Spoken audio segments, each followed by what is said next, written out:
if I do something and I can reach, even 1 million people, which doesn't sound like a lot, but if you do it on every platform, you can get 1 million views in a month or 2 months. Yep. It's not that hard, right? If you start off and you do something like that, and even 1% of those people find your whatever it is you sell so valuable that they buy, you can become outrageously wealthy from that. But the first thing I think everyone has to do is fix their social media.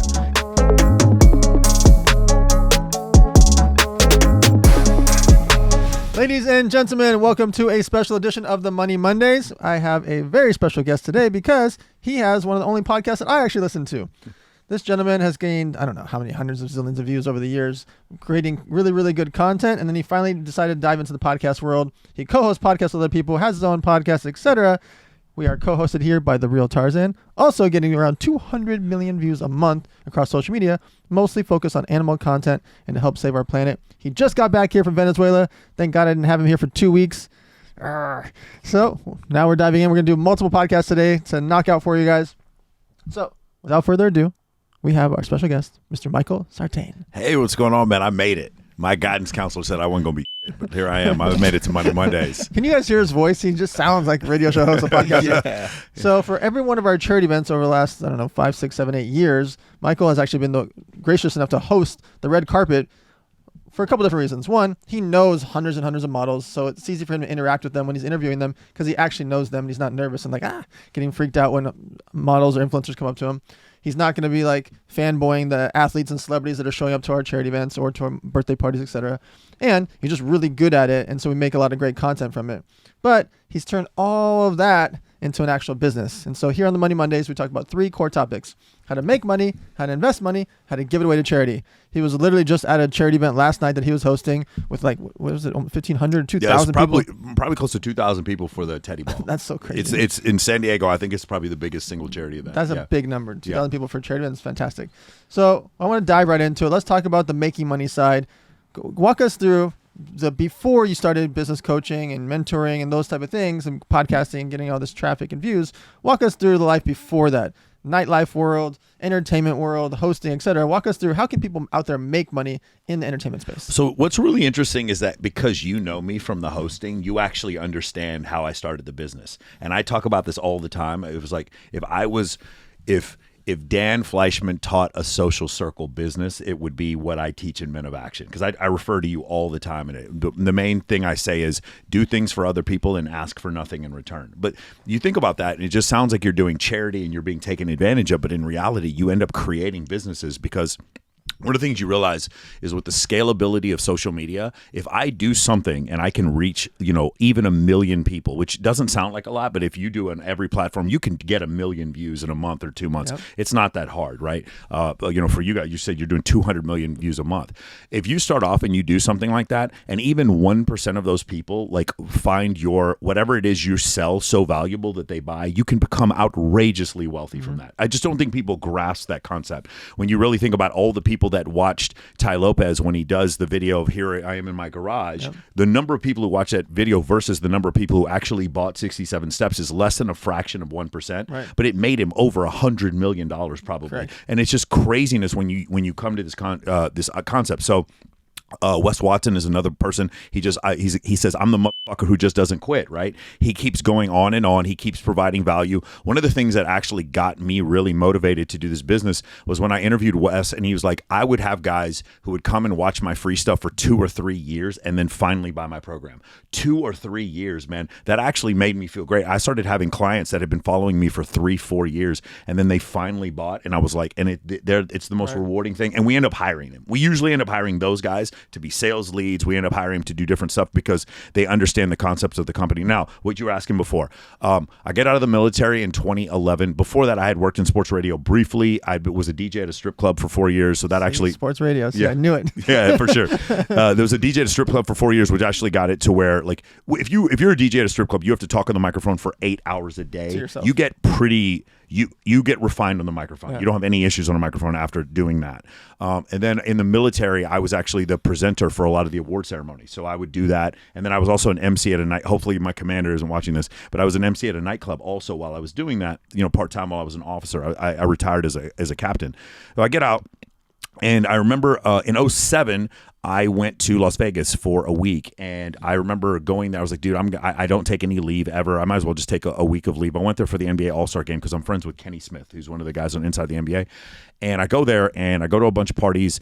And during the week, I just remember going to a place called Tangerine and another place called Jet and another place called Pure. They're all gone now. Tao is still there. And seeing the most beautiful women I'd ever seen in my life, and it was a Tuesday. And I was like, yeah, and if you're local, you get in free. And remember, I'm in my 20s or my late 20s, early 30s, and I'm just like, this is the easiest shit I've ever seen in my life. Like the rest of the world's out there, like going out trying to meet hot girls, and like I would go out in Vegas on a Tuesday and see the most beautiful. I'm like, dude, I'm moving here. As soon as I got out of the military, I split time between Vegas and LA. And then a couple of things happened. I started working with a small event company for a while, and they helped me understand how the nightlife scene works. So there's a couple things. There's a nightlife scene, and then there's like table game, and then there's social media, and then all these things were like conflated as, say, 2011. This is when Dan Bilzerian gets on Instagram, and he starts taking off. So we kind of see, okay, this is our first example. Dan is like our first example. He's a good friend of mine. He's his first example of this is what you can do that will go viral. The concept of viral really wasn't a thing. There was kind of some Facebook and some Twitter, tag a friend. It wasn't the same thing. And then we watched Dan, and he in his like level of I just don't give a fuck, and no matter what I do, I'm just going to get more views and more reaction. That was kind of the first time we saw that, and so that blew up. And then so I'm living in Las Vegas during this time period, and I remember the first thing I did was I hosted a bikini fashion show at Lily Bar in the Bellagio. I was working with this group, and I got on the microphone and I just made everybody laugh. I think that they thought it was just kind of a throwaway thing where I was going to say people's names, but I just made everybody laugh. So they hired me to come back again. Then we started recruiting girls for these bikini fashion shows. Then Rehab, which was the oldest pool in the city at that point, Rehab Pool asked us to host their bikini competition and then do the recruiting. Well, I mean, now we got $50,000 behind us to do recruiting. So now I'm getting 200-300 girls to show up. From there, one of the guys from Maxim, remember the Maxim party used to be thrown by Karma? Remember Karma International used to do the Playboy Mansion, and then they did the Maxim party. So I was a videographer at the Playboy Mansion, and then one time I was a videographer. I was supposed to be for the Maxim party in Bel Air, I would say 2015, and the girl who was supposed to do it was Caitlin O'Connor. I think that's who it was, and she couldn't show up, so I ended up being the host, and that's where I met Steve Fowler from Babes in Toyland, and that's where I met Joel Alvarez from Black Tape Project on that red carpet, and I met Emily Sears on that red carpet too, and then from there everything just kind of flourished. So then I was hosting Babes in Toyland, I was hosting and then I talked to you, and then it was once I hosted Babes in Toyland, Marcella Navarrete, she asked me to come host your event, and then that's when I did it, and then try to give you like the best video I possibly could. And from there, I wanted to just basically have a monopoly to host every single red carpet charity event there was. And I just started learning these things from meeting people and sitting down with them, became good friends with Ty Lopez and a bunch of these people. And then from doing so, I was like, okay, there's something we're doing here that's working really well, but I don't know how to codify it. And I started reading a bunch, and I got into psychology, the concepts of evolutionary psychology, the concepts of mate choice copying, which is when men are surrounded by women, more women find them attractive. And I was like, man, there's something here. And I was really interested in it. I was giving speeches on it, but I wasn't doing it professionally. I was still working in finance. I was a quantitative analyst. And then in 2020, when the COVID happened, the crash happened. And so these two parts of my life, whereas this financial part of my life, where we were decimated. This fund I was working for, we just got destroyed. And I was sitting here sort of teaching this part-time, and I was like, what if I start teaching this full-time?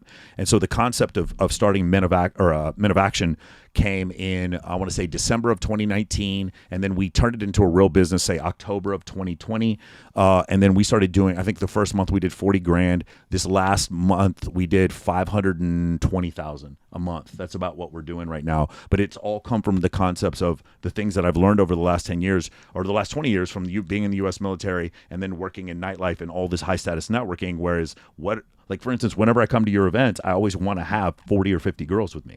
And it's not to show off. It's just because it's more fun. It's more fun for me, and then more people want to figure out who I am. They give me their card. They want to network with me. They want to come on my podcast. And I've taken all these techniques and steps, and I've tried to put them into one program. So that's pretty much what's going on. So how do people make money in the nightlife space? In the nightlife space, there's a lot of different ways. So obviously one of the best people to follow, I would read the 3 case studies at Harvard on Jason Strauss. Jason Strauss is the creator of Marquee in New York. There's also a book that briefly discusses him. It's called Very, Very Important People by Ashley Mears. She's a professor of sociology from Boston University. Basically, the concept of if you want to own a nightclub, that's one way to make money. If you want to be a club promoter, I'll tell you this: being a club promoter is kind of a weird situation because you don't make a lot of money. It's kind of a beating. It's a hard job in the beginning, but it's a really great way. If you have a fear of talking to women or talking to other people, you get really good with social anxiety very quickly when your job depends on you getting human beings to come into a club. So I actually recommend, if you're considering it, I think either people should do that. That's a really great way to do it. Another way to do it is kind of like what Steve Fowler and Barry Bly do, which is throw these events. They'll basically go to a venue. They'll tell the venue will say, we'll give you the event. It's usually on an off night, like a Tuesday or Wednesday. And they'll say, hey, we'll give you the venue for $5,000. We'll take the first $5,000 from the bar and everything else is left is yours. Does that make sense? So then you bring in your own tables and you keep 100% of the revenue from the bottles after the first 5,000. That has been another way to do it. Another way I've seen is you throw a parties at different places in like Las Vegas or Los Angeles, and then you ask for a flat fee of $5,000 or $10,000, and then the bar keeps everything else. Those are the best ways I've seen in order to do it. But I actually look at nightlife, to be honest with you, as a loss leader. I look at nightlife as a way to get great content to do a business. Does that make sense? So nightlife, and I'm including day pools, and I'm including bikini competitions, and I'm actually including like Model Citizen Fund. I'm including all that, Babes in Toyland. That kind of content, generally, it's hard to make money from that specifically, but the content you make from it, you can use to promote a business. My business has to do with high status networking. So all that content that I have is fantastic combined with the podcast. So the content at the events is like, here is the proof that all these really attractive women engage with this content. And then the podcast is, here's the proof that these really high status, high net worth individuals want to engage with the content. And so that's, for me, that's how I've been able to use the content I get from Nightlife in order to make money. So Tarzan, you got 130 million views in the last 9 days. Talk Venezuela. us through it. Why are you so obsessed with Venezuela? What happened out there? Man, it's just you know me. I'm a algorithmic conspiracy theorist, guru. I'm obsessed with social media and growing different platforms. So I spent some time. And you grew 400,000 followers in the last 2 weeks. Yeah, 400,000 followers. About to be 500,000 today. I'm at like 16,000 more to go. And I'll hit 500,000. So we'll give it 12 more minutes. Yeah. Yeah. Before the end of the day, so we'll probably hit it. But yeah, man, just going to this different parts of the world that's undiscovered. Yeah. You know, Venezuela's pretty tight knit in South America. Sure.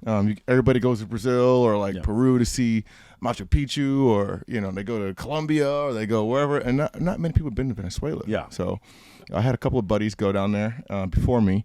Shout out to Jay Alvarez, and I was like, man, they had posted a picture of a beach, and I was like, where's that? Like Maldives, Bora Bora? Like, no, that's in Venezuela. I'm like, if Venezuela beach looks like that, I wonder what the rest of the country looks like. So I started doing like a little deep dive. And before you know it, I was just on a plane. Yeah. You know, I was like, I'm going to Venezuela.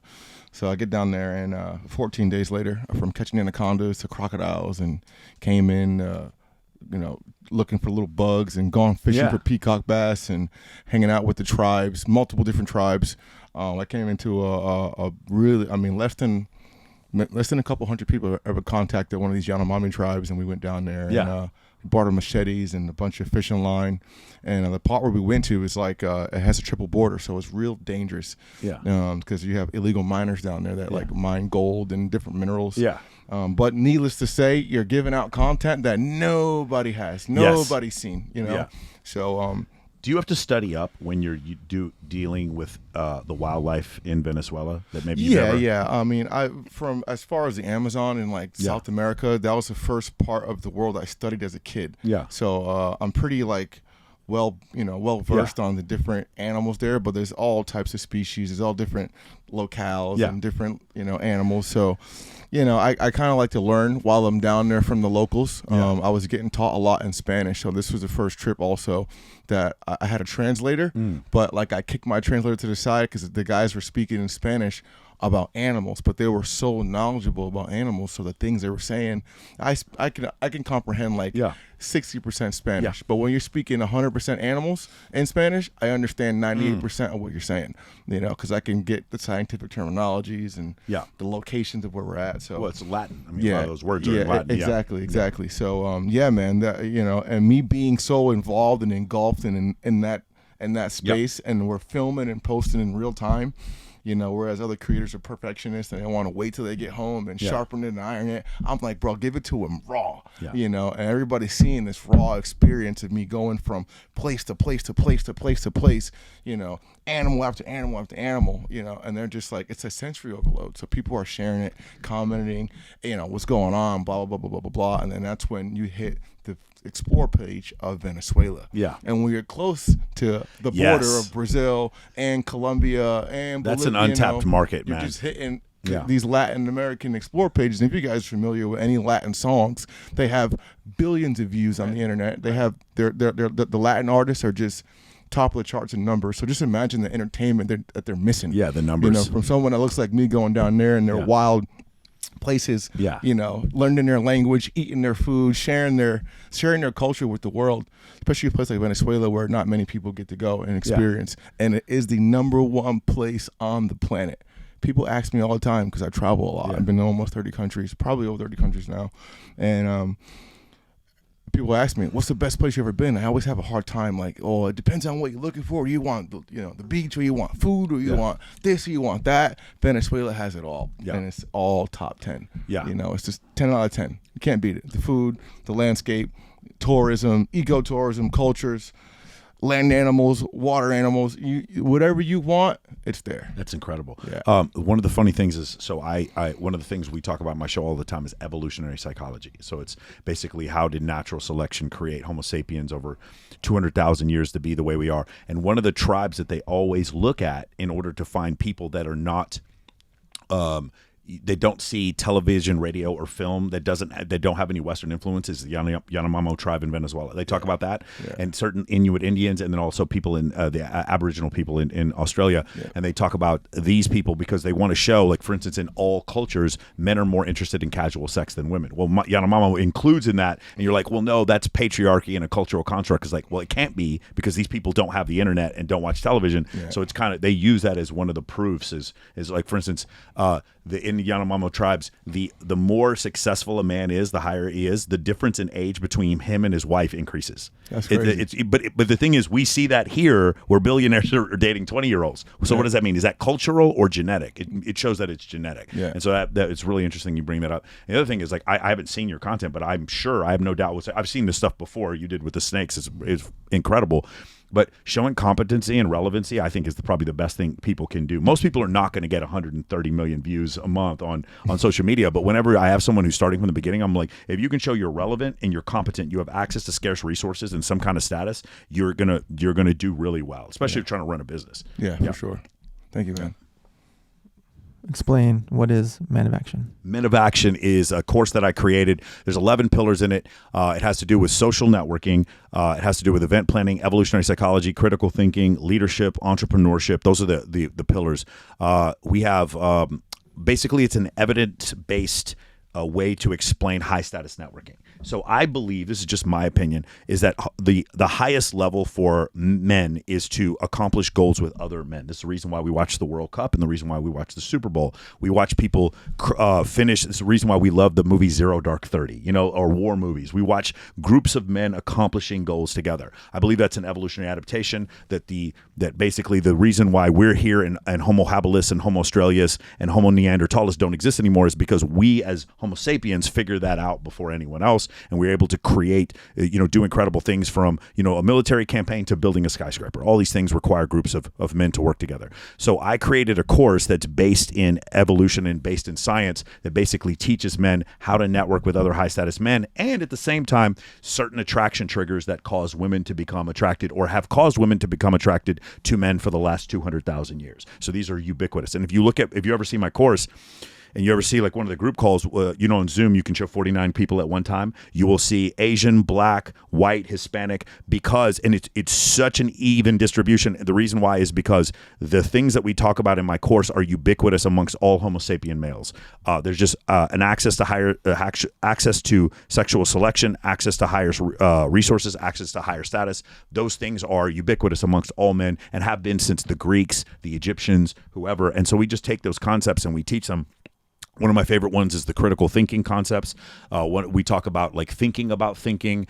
We talk about concepts that do with evolutionary psychology. It's my favorite stuff. But then we also get into how do I game social media to where all of a sudden I live in a city and every girl in the city knows who I am. I'm what I call is like low level famous. Like I don't think people should be as famous as you guys, or I'd love if they could, but most people can't do that. It's just the numbers don't work out that way. But you should work to a place where you go to a nice restaurant and the chef knows your name. Right? Everywhere you go, whenever there's a party, everyone wants to go to your party. No one would ever think about missing Dan's birthday party. Do you understand what I'm saying? No one would consider of course we're going to Dan's birthday. You would feel FOMO for not going to that party. Or when Dan Bilzerian would have those Ignite parties. Like the concept of us not going was ridiculous. Of course we're going to dance parties. You understand? And so creating something like that, but we can also do it for a real estate agent. We could also do it for an accountant. We could also do it for somebody who works in big tech. We could do somebody who sells medical parts, you understand, medical devices. We can do any of those things and use the same techniques in order so that when you throw an event, people want to come. And one of the main things we talk about is the ratio. Like most of the time when you go to self-help conferences, it's 99% men. I always ask men, can you bring 5 or 6 or 7 girls when you come to these events? They're going to be more interested and everyone's going to be more interested in you. So someone's out there listening and they started networking, they're starting to make some money. What is the difference when the line, you can't buy cool? Sure. How does someone transfer to actually become cool? The cool part is hard. I think that takes immersion. I think a lot of us, there's a point in our life where we're just not cool. We just don't get it. And then something happens and it clicks. I'm sure there was a point in your life where you saw these animals, you came alive, and then probably everyone who was around you when they saw how you acted around them and how competent you were around them became more interested in you. You became more engaging to them.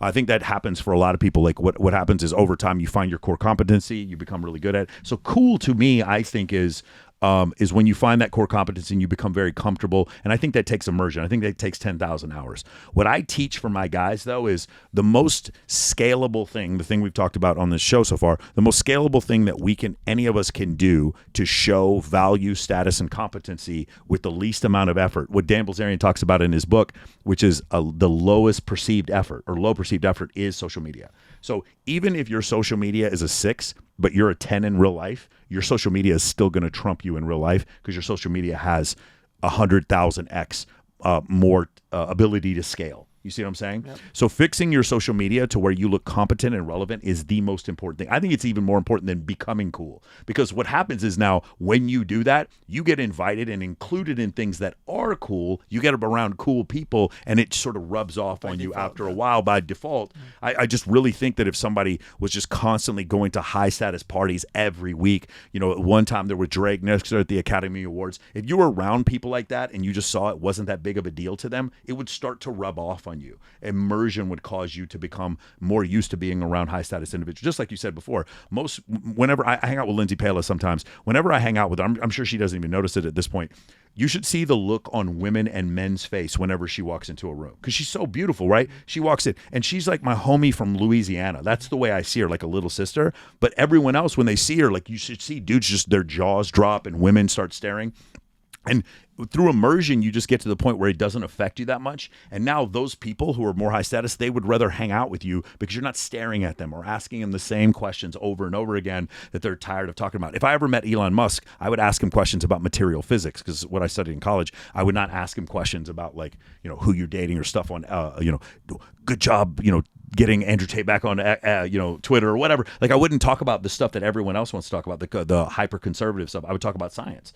And so I think that's one of the things that happens is that you just get immersed in that. But the first thing I think everyone has to do is fix their social media. If you don't do that, it's just one of these things where when you meet I don't think a lot of men, especially over the age of 40, realize this. If they go out with a girl and the girl likes them, the first thing she's going to do is look at his Instagram, period. There's just no, she's going to look at maybe his Facebook, but if she looks on there and she sees he has a Twitter and no Instagram, it just looks shady. I don't know how to explain it. If he doesn't have a TikTok, maybe, maybe he's not younger or whatever, maybe he's a little older, but it's like people are going to notice that. So that's the first thing. The second thing I do is, those dream sheets you see sometimes people will have, on their refrigerator, or they'll have on their wall. They'll wake up and it'll be 6-pack abs, a Lamborghini, $1 million, all that kind of stuff.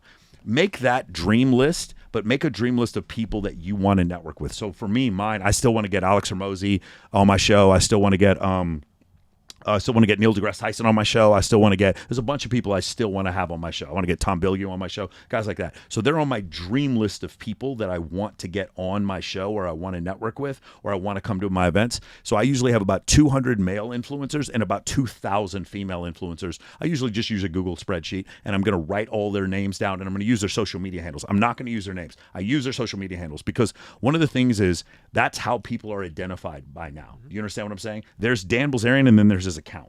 Those are two different things, right? There's the Instagram account. And so that's the other thing I would do is when you do that, and then afterwards, then you start bringing these people to events, or you throw your own events. When you start doing that, that's when you can become cool, because you're inundated around these high status people. So one of the main reasons we created this podcast is because we all grew up thinking it's rude to talk about money. Yeah. Why do you think we grew up that way, and how can we change that in our society? Well, I think one of the issues is that because through the majority of our let's just say the last 100 years in the United States, it has never been a thing where rich people were trying to help poor people become wealthy. So the idea of talking about money, it was just one of these things you just understood. Like, think about the upward mobility you have now. Like, going from rags to riches in the United States, you can do so better than any other country in the world. But it wasn't always like that. The majority of people who would grow up poor would die poor. This is why you see poor neighborhoods. People have children. Those children go to the poor independent school districts. They have a poor education. They don't get a good job, and then they end up being poor. And you see the cycle of poverty just go on and on forever. So the idea of talking about money, I think for some people was like, well, when you deal with things like, say, the Dust Bowl of the Great Depression, do you want to talk about the fact that you're eating good and living well when everyone else is starving? It's hard. It's difficult to do that.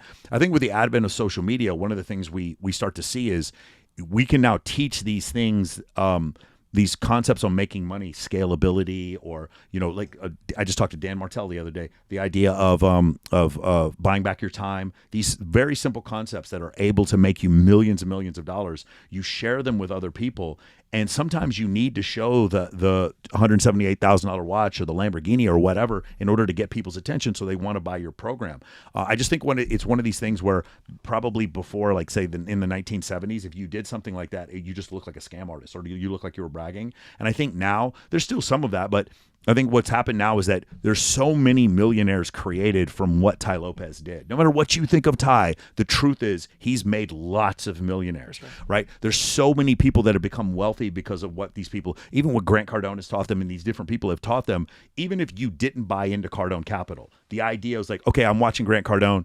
Real estate, really? I didn't even think about that. Let me get it. Wait, what's that 1031 depreciation? You mean I can write all this off? Wait a second. I can house hack and have these, what does Robert Kiyosaki say about this? About asset, debts, and liabilities? Even if you never bought their program, just the way they got you thinking about assets and liabilities was so great and made so many people so wealthy that that's the reason why now I think you have to talk about money, or else people won't understand. I mean, it's just one of these concepts. Again, there's one of my favorite books is The Millionaire Next Door, and one of the things they talk about is parents informing their children about money, about investments. I have two rules in Men of Action when it comes to money. One, money should be making your life easier, or two, money should be making you more money. That's it. That's the only thing. I don't own a Gucci belt. Like I just, because that doesn't make my life easier and it doesn't make me money. So I don't use those things, right? But I do own an A7S3 because that makes me money and it makes my life easier. So that's the reason why I do that. I do have a personal assistant because he makes my life easier. You see what I'm saying? I have people who post for me on social media because they make my life easier. If you just think about it like that, that's how you become fantastically wealthy, I believe. So another topic that seems to get a ton of pushback on social media is girls and older guys or wealthy guys. Yes. What are your thoughts about it? Why is it something that people are so mad or sad or frustrated about women wanting to date guys with money, or the taboo of it Why do you think that is? Yeah. So let's talk about what ought. So this is what I love is evolutionary psychology is about what is and not what ought. So let's talk about what is first. What is? There's a 37 culture study done by Dr. David Buss, and one of them he talks about the Yanomamo tribe. And when he does that, one of the things they find is that in almost I believe in every one of these cultures, as men climb the socioeconomic or status ladder, the difference between them and their wives, the age difference between them and their wives increases. Okay? Well, that makes sense. So that means this is something we've done throughout history, and this is something a lot of men like to do. Older men who are high status like younger wives because those women have, from a genetic standpoint, they have a longer reproductive career. They can give you more children and are more likely to give you healthy children when you're with a woman who's in her early 20s versus her 40s. That's just a function of biology. No matter how unfair it is, that's the way it is. So that's what is. What ought is what happens, and this is not me saying this, but like, for instance, Mia Khalifa is a great example, where Mia Khalifa says something to the effect of, she did pornography for a while. She says that, the whole thing was a manipulation of her, and then afterwards comes out and says that men who want to date younger women have some sort of mental disorder, right? Or women who want to date men who are older or wealthier, there's something wrong with them. They have a problem. It's one of these situations where it's usually like the men are creepy for wanting to do this kind of thing. Then you look at the statistics and you find that under the age of 30, something like 33% of men are single and 68% of women. Well, if 68% of women are in relationships, 68% of men are single. So about 33% of men are in relationships and about 68% of women are in relationships under the age of 30. Well, if 68% of women are in relationships under the age of 30 and only 33% of men, what does that mean? That means they're dating older men. The problem is this: when men want to date younger women, there's a group of women who are older who are now not getting picked anymore, and that's where you're hearing these things from. The same women who are complaining when they're 35, why are you dating these younger women? This is controlling. You're trying to groom her. The same women who are saying that were not saying that when they were 23. If you don't believe me, have any of them go back and show the tweet when they were 23 saying this was creepy. When they were 23, they did want to date these guys and could get those guys to lock down. That's the reason why they didn't have a problem with it. Now, what my biggest issue is when women want to date older men who are wealthy, that's a preference. When women want to date taller men, that's a preference. When women want to date men who are good looking, that's a preference. When men want to date younger women, that's creepy. It's just a double standard. It's all it is a double standard propagated by academia and progressive thinking. That, when I say progressive, I mean liberal thinking that causes this whole thing, this double standard to happen. Either one is a preference. A man wanting to date a woman who hasn't had sex with like 100 men is a preference, and that's not weird and doesn't make him insecure, no more than a woman wants to date a man who's tall. But for some reason, women wanting to date a man who's tall is congratulated. Plenty of short king. Go on TikTok. Look at how short men are just chastised and made fun of on there. No problem at all. TikTok never takes those videos down. It's never considered hate speech. But if you say this woman is too heavy, or this woman has been with too many men, then this is considered hate speech. A lot of times this content is deplatformed or it's demonetized, and so men are not allowed to express preferences. If they do so, they're creepy and it's icky. If women express preferences, in those cases, those preferences are healthy, and that's what you go, girl. That's what you should be doing. And the problem is, like I said before, it tends to be women who had an option to lock a guy down in their early 20s, and now that they're in their late 20s or early 30s or even in their 40s, now they're upset and they're like, why are you dating these? Why are you trying to date these younger girls? Remember, those women are always complaining about Leonardo DiCaprio getting rid of women when they turn 25. Those same women are never complaining about the women who keep choosing Leonardo DiCaprio. Do you guys see that? The stories are never about the women making bad decisions. It's always about Leo being creepy. You see the double standard there, right? That's kind of where that issue comes from. So I saw some of your videos going viral where you talk about the actual percentage rate of tall men, rich men, Yes, making six figures a year or more, et cetera. What is the actual general math of wealthy men in America and this small percentage of selection that these girls are theoretically going for? Yeah, so this is a great question. So these numbers they're outdated all the time. They're constantly changing. So I'll just say this: about 17% of men in the United States make $100,000 a year or more. That used to really mean something. $100,000 a year when my dad was growing up, that was huge. That means you were rich. You paid $20,000 for a car, $100,000 a house was $70,000. Okay, so making $100,000 a year. It's sort of a status line that we have now, but it doesn't really mean as much. But about 17% of men, so that's about outside of one standard deviation. You're outside of one standard deviation, you make $100,000 a year. That's a pretty good living for most people in most cases. Not for like Grant Cardone. That's not enough money for him, but for most people they'd be able to live on that, right? And then what happens after that is what percentage of the population is over 6 feet tall? It's about 14% of the population. So if you take those numbers and you explain that to women, like you ask them, hey, how much money do you want your guy to make? 100,000 is on the low end, bro. If you're in Brickell or Beverly Hills, it's $500K minimum.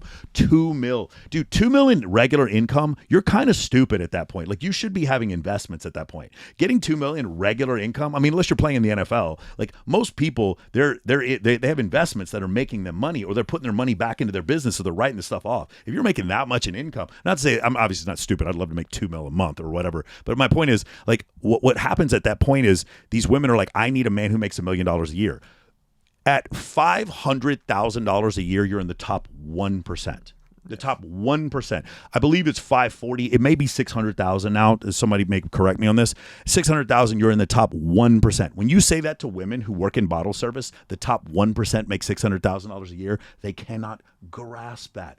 I just had a guy drop $20K on this table. He just showed me his Lamborghini or whatever. He obviously makes more than $600,000. All she's around are guys who make $600,000 a year. So because of that bias, she starts believing all men are like that. Because she goes to work and there's these handsome men she works with, she thinks all men are over 6 feet tall.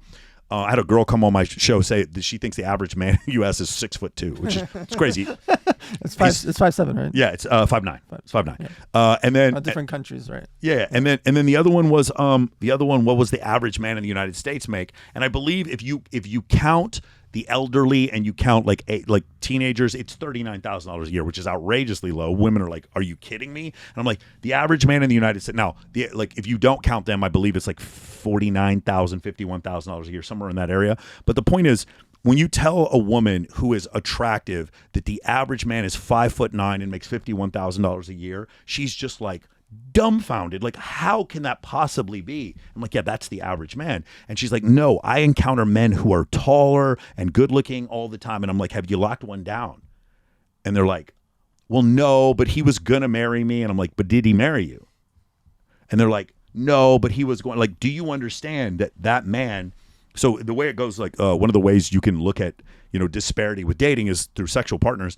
And about 28% of men under the age of 30, it's about 28% of men have zero sexual partners, period. I think 26% are virgins, and 28% between the ages of 18 to 30 have zero sexual partners in the last year. So let's just say the bottom 25% are at zero. And then we come up here, the average number of sexual partners for a man in North America is about 5. So at the 50th percentile, we're at 5. So we go to 0, we're at 5. And then in the top 5%, it's 150 sexual partners. So it goes 0, 5, and then we're at 150. What?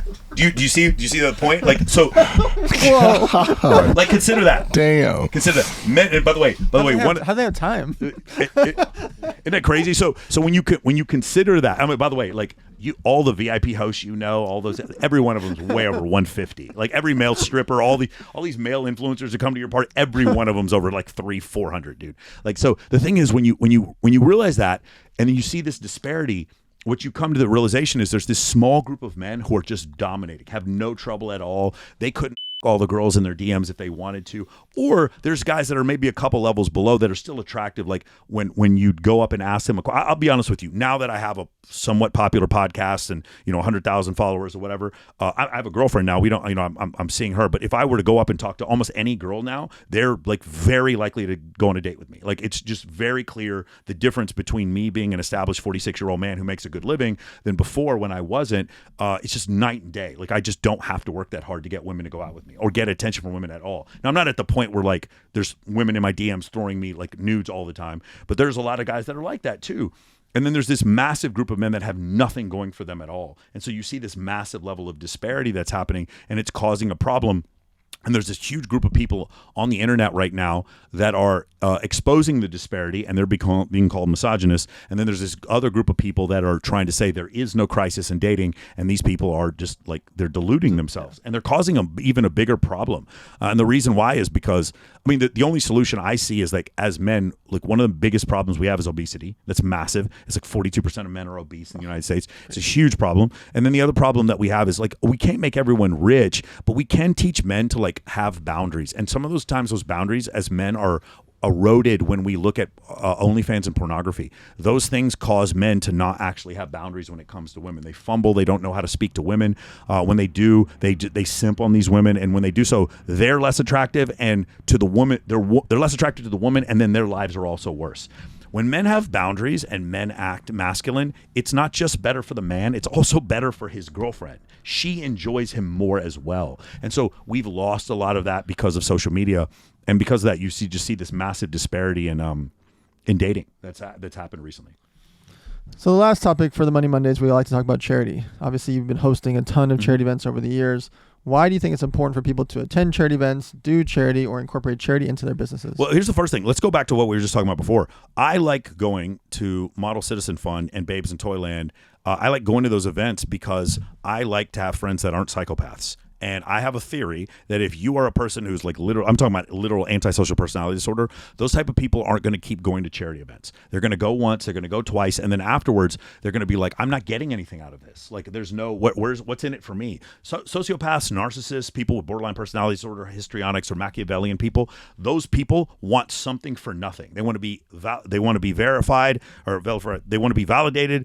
They want to be adulated as much as they can, and they want to do as little work as possible. Charity events are the opposite. What do I do at charity events? I give. That's what I do. And so when I started surrounding myself with people who were involved with charity, I just found myself around a group of better human beings. That makes sense? That's the first thing. I'm going to say, as far as networking is concerned, you're going to find better people to meet, date, hire, work for if you just spend your social life instead of doing cocaine in the VIP, instead of doing that, going to a charity and helping raise money or give toys for kids. I just think that's a better way to live your life. Additionally, what happens is, and Cole Hatter is such a great example of this, make money matter, is the concept of like, when you just do things for other people and ask for nothing in return. Me and Dan can only express this to you, but until you experience it, it won't make any sense. When you do things for people and ask for nothing in return, just this work, I can't even, because I'm a science guy, but I can't explain it scientifically.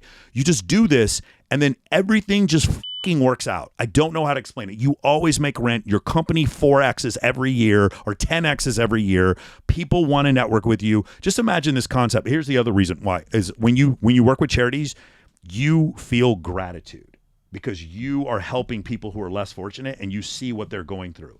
Imagine if, like, anyone who's watching this right now, imagine if I could just do a little spell on you, and this spell made it so that more people wanted to work with you, you were more attractive, you were better at thinking, and you made more money, and you just had a more peaceful, content life. What if I could just give you that spell? There is a spell. It's called gratitude. If you just have gratitude, you just get all those things, but you have an ego that was developed through 200,000 years of evolution to make you not feel gratitude.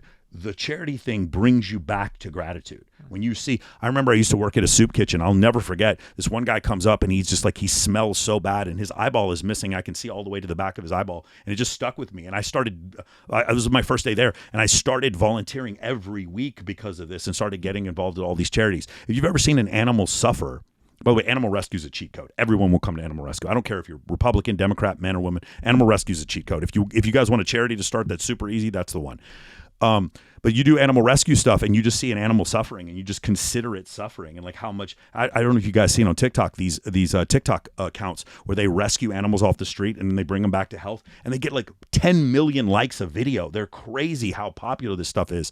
And so that's the other reason why. And there's a part of humanity where we're different from other mammals, where we have empathy for our kin, right? And that empathy that we have goes back to what I said before, groups of men working together in order to accomplish a goal. If you, I remember this one interview that Kevin Garnett gave, where he was like, if I turn around and my teammate's in a fight, I'm jumping in with him. For sure. I don't know what we're fighting about, Right. but you better know I'm about to rock with you. Yes. Now, when we get back to the locker room, I'm asking you like, yo, bro, what the fuck happened? But that level of empathy, you're on my team and I want to protect you and help you. That's a very core key attribute of the Homo sapien male. And so what I think is that when we get involved with charity, we're taking care of our kind. We're taking care of our team, right? The humankind, or we're taking care of animals that we care about. When it comes to like things like Autism Speaks, or it comes to things like cancer research or whatever, if you've had a family member that's ever had one of those things, then you're much more attuned to it, and you're much more willing to help. And Chloe Teray, she has a brother who has autism, and so she works with autism charities often because of that. Why is it? Because she's trying to protect her tribe. She's trying to do things for her tribe. So those are the reasons why I think being involved with charity, it gives you gratitude. You're surrounded just by better human beings. Right, and it just grounds you, and it helps you protect the understanding of protecting your tribe. I just think it's also a great way for networking. Like obviously, I wouldn't know you if it wasn't for charity. I wouldn't know half these people if it wasn't for charity. In some form or fashion, it was a charity that introduced me to almost every person that I know that's successful. So that's why I think that's probably the best thing to do. And let me tell you one other thing, and you probably agree with me on this. I don't give a shit if somebody donates $1 million to a charity because it was a tax write-off and because he wanted to feel good about himself, and he doesn't give a about the charity. We will take the money. I don't give a as long as the kids get the toys. Exactly. I do not care if you're doing this to make yourself feel better or not.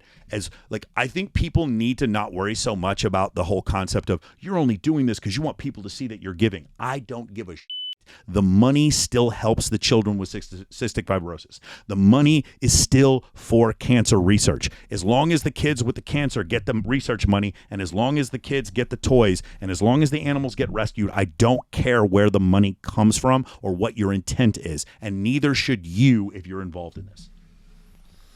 All right, ladies and gentlemen, obviously you can listen to Michael Sartain's podcast and get a lot more of this content. You can see how deep that he goes in his questions, his answers. He does different versions in his own podcast, and he works with Fresh and Fit and a lot of those type of other podcasts that create a lot of really good content. So check him out on social media. Obviously, you should already be hosting and hopefully following The Real Tarzan and all of his very fun content. Got to get 16,000 more followers today. It's probably only 2,000 away by now. So a couple of core important things. The reason that we do this podcast is we want people to talk about money. We've stayed number one on the podcast charts in the entrepreneur category for 33 weeks in a row. And that is thanks to you guys sharing the content, forwarding it to your friends, commenting, liking, subscribing, all those type of things. It's really important. We have to have these discussions. I have to be really blunt about these discussions because you have to make more money in your life. You have to talk about investing. You have to talk about bills, finance, credit, FICO scores, loans, and everything in between. You have to have these discussions with your friends, family, and followers. So keep sharing it. This podcast is going to be coming out right around the time of the toy drive. And so we're doing the world's largest toy drive for our 10-year anniversary. We're going to 10 cities in 15 days. Don't ask me how, but you're going to watch us on social media, teleport around the country. And in between those 15 days, we're also throwing a 4,000-person event in Atlanta with Kevin Hart, 2 Chainz, T-Pain, A-Rod, Sarah Blakely, Marcus Lemonis, Kevin O'Leary, and a whole bunch of other, Jesse Itzler, anybody. So if you want to go to that, it's aspiretour.com. That's in Atlanta, December 5th and 6th. The toy drive runs from December 2nd through 17th. December 2nd, we start in Los Angeles. December 17th, we end up in Las Vegas with Michael Sartain at the Dragon's Lair Gym. So go to largesttoydrive.com. Check out on social media at Trina's Kids, that's Trina's Kids Foundation. And hopefully we'll see you at the toy drive. If you can't make it to one of those 10 cities, share it, forward to your friends. You probably have friends, family, and followers that live in those 10 cities. Help us break the Guinness Book World Records again at largesttoydrive.com. See you guys next week.